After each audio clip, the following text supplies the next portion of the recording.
தந்தை மகன் தூயாவின் பெயராலே ஆமீன். மத்தேயு எழுதிய நற்செய்தி வாசகம் அதிகாரம் 4 இறை வசனங்கள் 12 முதல் 23 முடிய. அக்காலத்தில் யோவான் கைது செய்யப்பட்டதை இயேசு கேள்விப்பட்டு கலிலேயாவுக்கு புறப்பட்டுச் சென்றார். அவர் நாசரேத்தை விட்டு அகன்று செபுலோன் நப்தலி ஆகிய இடங்களின் எல்லையில் கடலோரமாய் அமைந்திருந்த கப்பர்நாகுமுக்கு சென்று குடியிருந்தார். இறைவாக்கினர் எசாயா உரைத்த பின்வரும் வாக்கு இவ்வாறு நிறைவேறியது. செபுலோன் நாடே, நப்தலி நாடே, பெருங்கடல் வழி பகுதியே, யோர்தானுக்கு அப்பால் உள்ள நிலப்பரப்பே, பிற இனத்தவர் வாழும் கலிலேய பகுதியே, காரிருளில் இருந்த மக்கள் பேரொளி கண்டார்கள். சாவின் நிழல் சூழ்ந்துள்ள நாட்டில் குடியிருப்போர் மேல் சுடரொளி உதித்துள்ளது. அது முதல் இயேசு, மனம் மாறுங்கள், ஏனெனில் விண்ணரசு நெருங்கி வந்துவிட்டது என பறைசாற்றத் தொடங்கினார். இயேசு கலிலேய கடலோரமாய் நடக்கும்போது சகோதரர் இருவரை கண்டார். ஒருவர் பேதுரு எனப்படும் சீமோன், மற்றவர் அவர் சகோதரரான அந்திரேயா. மீனவரான அவ்விருவரும் கடலில் வலை வீசிக் கொண்டிருந்தனர். இயேசு அவர்களை பார்த்து, என் பின்னே வாருங்கள், நான் உங்களை மனிதரை பிடிப்பவர் ஆக்குவேன் என்றார். உடனே அவர்கள் வலைகளை விட்டுவிட்டு அவரை பின்பற்றினார்கள். அங்கிருந்து அப்பால் சென்றபோது வேறு இரு சகோதரர்களை கண்டார். அவர்கள் செபதேயுவின் மகன் யாக்கோபும் அவர் சகோதரரான யோவானும் ஆவர்.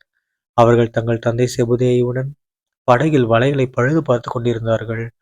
இயேசு அவர்களையும் அழைத்தார். உடனே அவர்கள் தங்கள் படகையும் தந்தையையும் விட்டுவிட்டு அவரை பின்பற்றினார்கள்.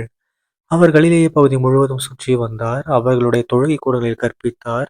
விண்ணரசு பற்றிய நற்செய்தியை பறைசாற்றினார். மக்களிடையே இருந்த நோய் நொடிகள் அனைத்தையும் குணமாக்கினார். ஆண்டவரின் அருள்வாக்கு. கிறிஸ்துவே உமக்கு புகழ். அன்பார்ந்த சகோதர சகோதரிகளே, இன்று பொதுக்காலம் 3ஆம் வாரம் ஜனவரி 25ஆம் தேதி 2026ஆம் வருடம் ஞாயிற்றுக்கிழமை.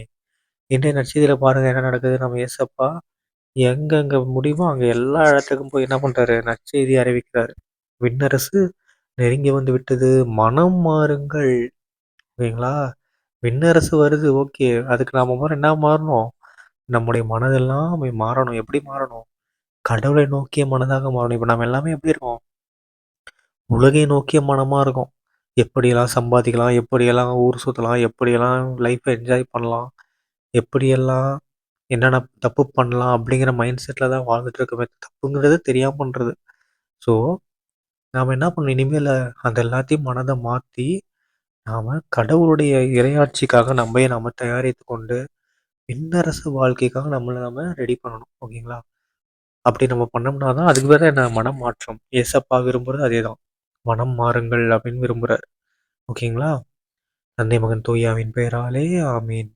இயேசுவுக்கே புகழ், இயேசுவுக்கு நன்றி, மரியே வாழ்க, இயேசுவின் ரத்தம் ஜெயம். அல்லேலூயா. Praise the Lord.